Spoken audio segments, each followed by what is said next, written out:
آپ صلی اللہ علیہ وسلم 24 ذی-القعدہ سن 10 ہجری جمعرات کے دن مدینہ منورہ سے حجۃ الوداع کے لیے روانہ ہوئے۔ ناظرین، اس سفر میں آپ صلی اللہ علیہ وسلم کی تمام ازواج مطہرات بھی ساتھ تھیں۔ ان کی تعداد اس وقت 9 تھی۔ روانہ ہونے سے پہلے آپ صلی اللہ علیہ وسلم نے بالوں میں کنگھا کیا، سر مبارک میں تیل لگایا اور مدینہ منورہ ہی میں ظہر کی نماز ادا فرمائی۔ نماز کے فوراً بعد کوچ فرما دیا اور عصر سے پہلے ذوالحلیفہ پہنچ گئے۔ وہاں عصر کی نماز 2 رکعت پڑھی اور رات بھر خیمہ زن رہے۔ صبح ہوئی تو صحابہ کرام سے ارشاد فرمایا، رات میرے پروردگار کی طرف سے ایک آنے والے نے آ کر کہا، اس مبارک وادی میں نماز پڑھو اور کہو حج میں عمرہ ہے۔ عظیم، پھر ظہر کی نماز سے پہلے آپ صلی اللہ علیہ وسلم نے احرام کے لیے غسل فرمایا۔ اس کے بعد حضرت عائشہ صدیقہ رضی اللہ تعالی عنہا نے آپ صلی اللہ علیہ وسلم کے جسم اطہر اور سر مبارک میں اپنے ہاتھ سے زریرہ اور مشک آمیز خوشبو لگائی۔ خوشبو کی چمک آپ صلی اللہ علیہ وسلم کی مانگ اور داڑھی میں دکھائی پڑتی تھی، مگر آپ صلی اللہ علیہ وسلم نے یہ خوشبو دھوئی نہیں بلکہ برقرار رکھی۔ پھر اپنا تہبند پہنا، چادر اوڑھی، 2 رکعت ظہر کی نماز پڑھی۔ اس کے بعد مصلی پر حج اور عمرہ دونوں کا ایک ساتھ احرام باندھتے ہوئے صدائے لبیک بلند کی۔ پھر باہر تشریف لائے، اپنی اونٹنی قصوہ پر سوار ہوئے اور دوبارہ صدائے لبیک بلند کی۔ اس کے بعد اونٹنی پر سوار کھلے میدان میں تشریف لے گئے۔ ناظرین، آپ صلی اللہ علیہ وسلم یہ الفاظ ارشاد فرما رہے تھے، لبیک اللہم لبیک لبیک لا شریک لک لبیک ان الحمد والنعمت لک والملک لا شریک لک۔ اے خدا، ہم تیرے سامنے حاضر ہیں، اے خدا تیرا کوئی شریک نہیں، ہم حاضر ہیں، تعریف اور نعمت سب تیری ہی ہے اور سلطنت میں تیرا کوئی شریک نہیں۔ آپ صلی اللہ علیہ وسلم کے پیچھے صحابہ کرام بھی یک زبان ہو کر صدائے لبیک بلند کر رہے تھے۔ اہل ایمان کی یہ صدا صحرائے عرب کو لرزا رہی تھی۔ ناظرین، حضرت جابر رضی اللہ تعالی عنہ بیان کرتے ہیں کہ میں نے نظر اٹھا کے دیکھا تو آگے پیچھے دائیں بائیں جہاں تک نظر کام کرتی آدمیوں کا جنگل نظر آتا تھا۔ ناظرین، اس کے بعد آپ صلی اللہ علیہ وسلم نے اپنا سفر جاری رکھا، یہاں تک کہ مکہ کے قریب ذی طوا کے مقام پر پہنچ گئے۔ رات وہیں گزاری اور فجر کی نماز پڑھ کر غسل فرمایا۔ اس کے بعد وہاں سے روانہ ہوئے، یہاں تک کہ مکہ کے سامنے پہنچ گئے اور وہیں قیام فرمایا۔ پھر دن میں چاشت کے وقت مکہ معظمہ میں داخل ہوئے۔ یہ 4 ذی الحجہ سن 10 ہجری اتوار کا دن تھا۔ مدینہ سے مکہ تک کا یہ سفر 9 دن میں طے ہوا۔ ناظرین، خاندان ہاشم کے لڑکوں کو آپ صلی اللہ علیہ وسلم کی آمد کی خبر ہوئی تو خوشی سے باہر نکل آئے۔ آپ نے فرد محبت سے اونٹ پر کسی کو آگے اور کسی کو پیچھے بٹھا لیا۔ پھر باب اپنے مناب سے خانہ کعبہ میں داخل ہوئے۔ ناظرین، یہ دروازہ باب سلام کے نام سے مشہور ہے۔ بیت اللہ پر نظر پڑتے ہی آپ صلی اللہ علیہ وسلم نے ان الفاظ میں دعا فرمائی، اے اللہ، تو خود سلامتی والا ہے اور تیری ہی طرف سے سلامتی آتی ہے، بس اے ہمارے پروردگار، تو ہمیں سلامتی کے ساتھ زندہ رکھ اور اس گھر کی عزت اور دبدبہ میں اضافہ ہی اضافہ فرما۔ ناظرین، پھر آپ صلی اللہ علیہ وسلم نے بیت اللہ کے گرد طواف کیا، 7 چکر لگائے۔ طواف کی ابتدا آپ صلی اللہ علیہ وسلم نے حجر اسود سے کی۔ پہلے اس کے پاس گئے اور اس کو چھوا۔ اس وقت آپ صلی اللہ علیہ وسلم کی آنکھوں میں آنسو آ گئے۔ طواف کے پہلے 3 چکروں میں رمل فرمایا، یعنی سینہ تان کر تیز رفتار سے چکر لگائے۔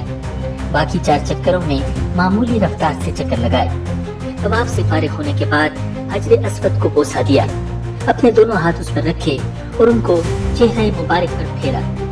طواف سے فارغ ہونے کے بعد آپ صلی اللہ علیہ وسلم نے مقام ابراہیم پر 2 رکعت نماز پڑھی اور یہ آیت تلاوت فرمائی، وَاتَّخِذُوا مِن مَقَامِ إِبْرَاهِيمَ مُصَلًّى، اور مقام ابراہیم کو سجدہ گاہ بناؤ۔ پھر آپ زمزم نوش فرمایا اور اب آپ صلی اللہ علیہ وسلم صفا پہاڑی کی طرف چلے۔ اس وقت آپ صلی اللہ علیہ وسلم یہ آیت تلاوت فرما رہے تھے، ان الصفا والمروة من شعائر اللہ، بے شک صفا اور مروہ اللہ کے شعائر میں سے ہیں۔ آپ صلی اللہ علیہ وسلم نے صفا اور مروہ کے درمیان 7 چکر لگائے۔ ناظرین، یہ 2 پہاڑیاں ہیں، ان کے درمیان چکر لگانے کو صحیح کرنا کہتے ہیں۔ پہلے 3 پھیروں میں آپ صلی اللہ علیہ وسلم تیز اور باقی 4 میں عام رفتار سے چلے۔ جب صفا پر چڑھتے اور کعبہ کی طرف منہ کر لیتے تو اس وقت اللہ کی توحید یوں بیان فرماتے: اللہ تعالیٰ کے سوا کوئی معبود نہیں، اللہ سب سے بڑا ہے۔ اللہ تعالیٰ کے سوا کوئی معبود نہیں، وہ تنہا ہے۔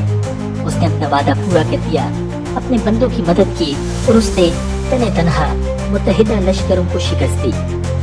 ناظرین، مروہ پر پہنچ کر بھی آپ صلی اللہ علیہ وسلم نے اللہ کی حمد و ثنا بیان فرمائی۔ صفا اور مروہ کے درمیان سعی کے بعد آپ صلی اللہ علیہ وسلم نے ان لوگوں کو احرام کھولنے کا حکم فرمایا جن کے ساتھ قربانی کے جانور نہیں تھے۔ جن کے ساتھ قربانی کے جانور تھے انہیں حکم فرمایا کہ وہ احرام کو برقرار رکھیں۔ ناظرین، 8 ذی الحجہ کو آپ صلی اللہ علیہ وسلم مینا کے لیے روانہ ہوئے۔ مینا کی طرف روانگی سے پہلے ان تمام لوگوں نے احرام باندھ لیے جو پہلے احرام کھول چکے تھے۔ مینا میں آپ صلی اللہ علیہ وسلم نے ظہر، عصر، مغرب اور عشاء کی نمازیں عطا فرمائیں۔ رات وہیں گزاری، وہ جمعہ کی رات تھی۔ صبح کی نماز بھی آپ صلی اللہ علیہ وسلم نے مینا میں پڑھی۔ سورج طلوع ہونے کے بعد وہاں سے عرفات کی طرف روانہ ہوئے۔ آپ صلی اللہ علیہ وسلم نے حکم فرمایا کہ میرے لیے اونٹ کے بالوں کا ایک قبہ بنا دیا جائے۔ میدان عرفات میں آپ صلی اللہ علیہ وسلم اسی قبے میں ٹھہرے یہاں تک کہ زوال کا وقت ہو گیا۔ اس وقت آپ صلی اللہ علیہ وسلم نے اپنی اونٹنی قصوہ کو لانے کا حکم فرمایا۔ قصوہ پر سوار ہو کر آپ صلی اللہ علیہ وسلم وادی کے اندر پہنچے اور اونٹنی پر بیٹھے بیٹھے ہی مسلمانوں کے سامنے ایک نہایت ہی جامع خطبہ ارشاد فرمایا۔ اس وقت آپ صلی اللہ علیہ وسلم کے گرد 1,24,000 یا 1,44,000 انسانوں کا سمندر ٹھاٹھے مار رہا تھا۔ اس خطبہ میں آپ صلی اللہ علیہ وسلم نے ارشاد فرمایا: لوگوں، میری بات سن لو، کیونکہ میں نہیں جانتا شاید اس سال کے بعد اس مقام پر میں تم سے کبھی نہ مل سکوں۔ تمہارا خون اور تمہارا مال ایک دوسرے پر اسی طرح حرام ہے جس طرح تمہارے لیے آج کے دن کی، رواں مہینے کی اور موجودہ شہر کی حرمت ہے۔ سن لو، جاہلیت کی ہر چیز میرے پاؤں تلے خون دی گئی، جاہلیت کے خون بھی ختم کر دیے گئے، اور ہمارے خون میں سے سب سے پہلا خون جسے میں ختم کر رہا ہوں وہ ربیہ بن حارث کے بیٹے کا خون ہے۔ ناظرین، یہ بچہ بنو سعد میں دودھ پی رہا تھا کہ انہی ایام میں قبیلہ حذیل نے اسے قتل کر دیا تھا۔ پھر آپ صلی اللہ علیہ وسلم نے ارشاد فرمایا: اور جاہلیت کا سود ختم کر دیا گیا، اور ہمارے سود میں سے پہلا سود جسے میں ختم کر رہا ہوں وہ عباس بن عبد المطلب کا سود ہے۔ اب یہ سارا کا سارا سود ختم ہو گیا ہے۔ ہاں، عورتوں کے بارے میں اللہ سے ڈرو، کیونکہ تم نے انہیں اللہ کی امانت کے ساتھ لیا ہے اور اللہ کے کلمے کے ذریعے حلال کیا ہے۔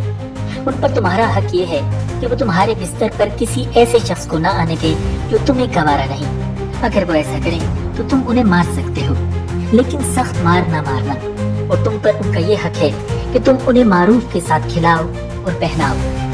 لوگوں، بے شک تمہارا رب ایک ہے اور بے شک تمہارا باپ ایک ہے۔ ہاں، کسی عربی کو اجمی پر، اجمی کو عربی پر، سرخ کو سیاہ پر اور سیاہ کو سرخ پر کوئی فضیلت نہیں مگر تقویٰ کے سبب سے۔ ہر مسلمان دوسرے مسلمان کا بھائی ہے اور مسلمان آپس میں بھائی بھائی ہیں۔ اور میں تم میں ایک ایسی چیز چھوڑے جا رہا ہوں کہ اگر تم نے اسے مضبوطی سے پکڑے رکھا تو اس کے بعد ہرگز گمراہ نہ ہوگے، اور وہ ہے اللہ کی کتاب۔ لوگوں، یاد رکھو، میرے بعد کوئی نبی نہیں اور تمہارے بعد کوئی امت نہیں، لہٰذا اپنے رب کی عبادت کرنا، 5 وقت کی نماز پڑھنا، رمضان کے روزے رکھنا، خوشی خوشی اپنے مال کی زکوٰۃ دینا، اپنے پروردگار کے گھر کا حج کرنا اور اپنے حکمرانوں کی اطاعت کرنا۔ ایسا کرو گے تو اپنے پروردگار کی جنت میں داخل ہو جاؤ گے۔ اور تم سے میرے متعلق پوچھا جانے والا ہے تو تم لوگ کیا کہو گے؟ صحابہ کرام نے عرض کیا: ہم شہادت دیتے ہیں کہ آپ نے تبلیغ کر دی، پیغام پہنچا دیا اور خیر خواہی کا حق ادا فرما دیا۔ یہ سن کر آپ صلی اللہ علیہ وسلم نے انگشت شہادت کو آسمان کی طرف اٹھایا اور لوگوں کی طرف جھکاتے ہوئے 3 بار ارشاد فرمایا: اے اللہ، گواہ رہ۔ ناظرین، آپ صلی اللہ علیہ وسلم کے ارشادات کو حضرت ربیہ بن امیہ بن خلف رضی اللہ تعالیٰ عنہ اپنی بلند آواز سے لوگوں تک پہنچا رہے تھے۔ جب آپ صلی اللہ علیہ وسلم خطبہ سے فارغ ہو چکے تو اللہ رب العزت نے یہ آیت نازل فرمائی، الیوم اکملت لکم دینکم واتممت علیکم نعمتی ورضیت لکم الاسلام دینا۔ آج میں نے تمہارے لیے تمہارا دین مکمل کر دیا اور تم پر اپنی نعمت پوری کر دی اور تمہارے لیے اسلام کو بحیثیت دین پسند کر لیا۔ حضرت عمر رضی اللہ تعالی عنہ نے یہ آیت سنی تو آپ رونے لگے۔ دریافت کیا گیا کہ آپ کیوں رو رہے ہیں؟ فرمایا، اس لیے کہ کمال کے بعد زوال ہی تو ہے۔ ناظرین، خطبہ کے بعد حضرت بلال رضی اللہ تعالی عنہ نے اذان دی اور پھر اقامت کہی۔ آپ صلی اللہ علیہ وسلم نے ظہر کی نماز پڑھائی۔ اس کے بعد حضرت بلال رضی اللہ تعالی عنہ نے پھر اقامت کہی اور آپ صلی اللہ علیہ وسلم نے عصر کی نماز پڑھائی اور ان دونوں نمازوں کے درمیان کوئی اور نماز نہیں پڑھی۔ اس کے بعد سوار ہو کر آپ جائے وقوف پر تشریف لے گئے۔ اپنی اونٹنی قصوہ کا رخ چٹانوں کی جانب کیا اور جبل مشاہ کو سامنے کیا اور قبلہ رخ مسلسل اسی حالت میں وقوف فرمایا یہاں تک کہ سورج غروب ہونے لگا۔ تھوڑی زردی ختم ہوئی، پھر سورج کی ٹکیاں غائب ہو گئی۔ اس کے بعد آپ صلی اللہ علیہ وسلم نے حضرت اسامہ رضی اللہ تعالی عنہ کو پیچھے بٹھایا اور وہاں سے روانہ ہو کر مزدلفہ تشریف لائے۔ مزدلفہ میں مغرب اور عشاء کی نمازیں ایک اذان اور 2 اقامت سے پڑھی، درمیان میں کوئی نفل نماز نہیں پڑھی۔ اس کے بعد آپ صلی اللہ علیہ وسلم لیٹ گئے اور طلوع فجر تک لیٹے رہے۔ صبح نمودار ہوتے ہی اذان و اقامت کے ساتھ فجر کی نماز پڑھی۔ اس کے بعد قصوہ پر سوار ہو کر مشعر حرام تشریف لائے اور قبلہ رخ ہو کر اللہ رب العزت سے دعا کی اور اس کی تکبیر اور توحید کے کلمات کہے۔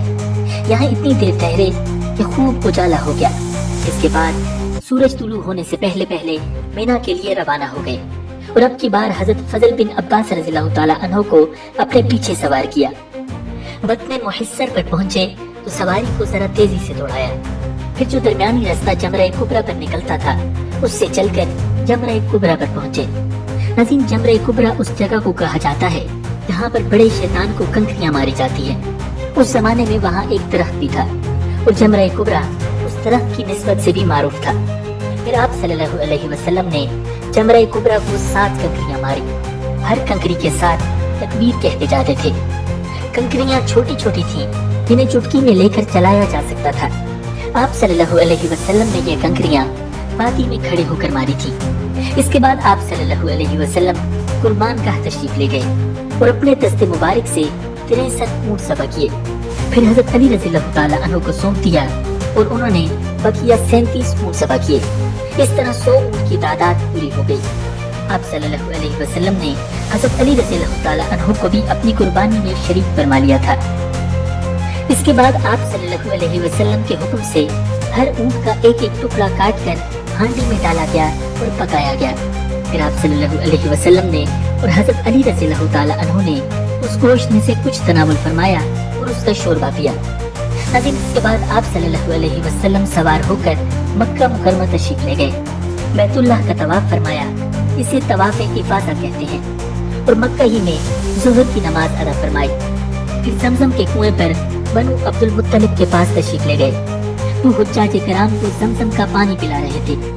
آپ صلی اللہ علیہ وسلم نے ارشاد فرمایا، بنو عبد المطلب، تم لوگ پانی کھینچو۔ اگر یہ اندیشہ نہ ہوتا کہ پانی پلانے کے اس کام میں لوگ تمہیں مغلوب کر دیں گے تو میں بھی تم لوگوں کے ساتھ کھینچتا۔ یعنی اگر صحابہ کرام رسول اللہ صلی اللہ علیہ وسلم کو خود پانی کھینچتے ہوئے دیکھتے تو ہر صحابی خود پانی کھینچنے کی کوشش کرتا، اور اس طرح حجاج کو زمزم پلانے کا جو شرف بنو عبد المطلب کو حاصل تھا اس کا نظم ان کے قابو میں نہ رہ جاتا۔ چنانچہ بنو عبد المطلب نے آپ صلی اللہ علیہ وسلم کو ایک ڈول پانی دیا اور آپ صلی اللہ علیہ وسلم نے اس میں سے حسب خواہش پیا۔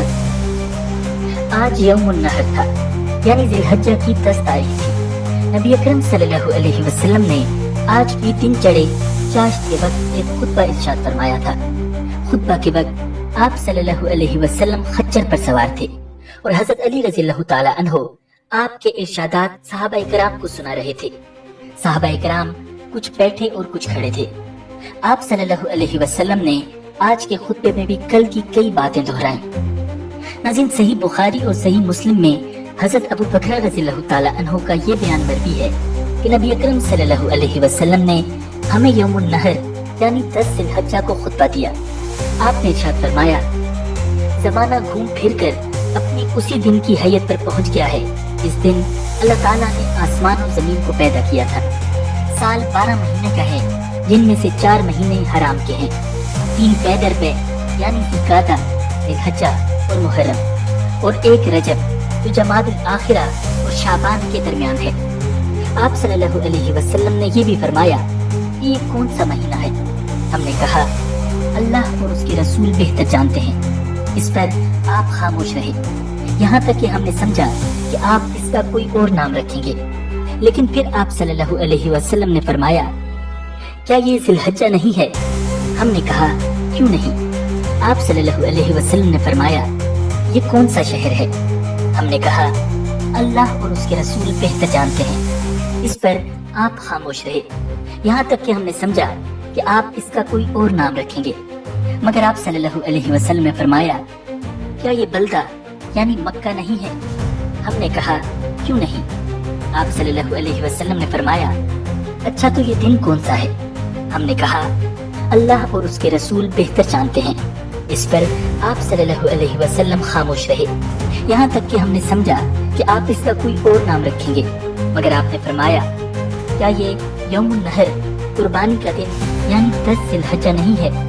ہم نے کہا، کیوں نہیں؟ آپ صلی اللہ علیہ وسلم نے فرمایا، اچھا تو سنو کہ تمہارا خون، تمہارا مال اور تمہاری آبرو ایک دوسرے پر ایسے ہی حرام ہے جیسے تمہارے اس شہر اور تمہارے اس مہینے میں تمہارے آج کے دن کی حرمت ہے۔ اور تم لوگ بہت جلد اپنے پروردگار سے ملو گے اور وہ تم سے تمہارے اعمال کے متعلق پوچھے گا۔ لہذا دیکھو، میرے بات پلٹ کر گمراہ نہ ہو جانا کہ آپس میں ایک دوسرے کی گردنیں مارنے لگو۔ بتاؤ، کیا میں نے تبلیغ کر دی؟ صحابہ نے کہا، ہاں۔ آپ صلی اللہ علیہ وسلم نے فرمایا، اے اللہ، گواہ رہے، جو شخص موجود ہے وہ غیر موجود تک میری باتیں پہنچا دے، کیونکہ بعض وہ افراد جن تک یہ باتیں پہنچائی جائیں گی وہ بعض موجودہ سننے والے سے کہیں زیادہ ان باتوں کو سمجھ سکیں گے۔ ناظرین، اس کے بعد آپ صلی اللہ علیہ وسلم ایام تشریق یعنی 11، 12 اور 13 ذی الحجہ کو مینا میں مقیم رہے۔ اس دوران آپ صلی اللہ علیہ وسلم حج کے مناسک بھی ادا فرما رہے تھے اور لوگوں کو شریعت کے احکام بھی سکھا رہے تھے، اللہ کا ذکر بھی فرما رہے تھے اور ملت ابراہیمی کی سنت قربانی بھی قائم کر رہے تھے اور شرک کے آثار و نشانات کا صفایا بھی فرما رہے تھے۔ مینا کے قیام کے بعد آپ صلی اللہ علیہ وسلم مکہ تشریف لائے اور صحابہ کرام کو حکم فرمایا، لوگوں اپنے وطن لوٹنے سے پہلے بیت اللہ کا طواف کر لو۔ ناظرین، اسے طواف وداع کہتے ہیں، یعنی رخصت ہوتے وقت کا طواف، اور یہ ہر حاجی پر واجب ہے۔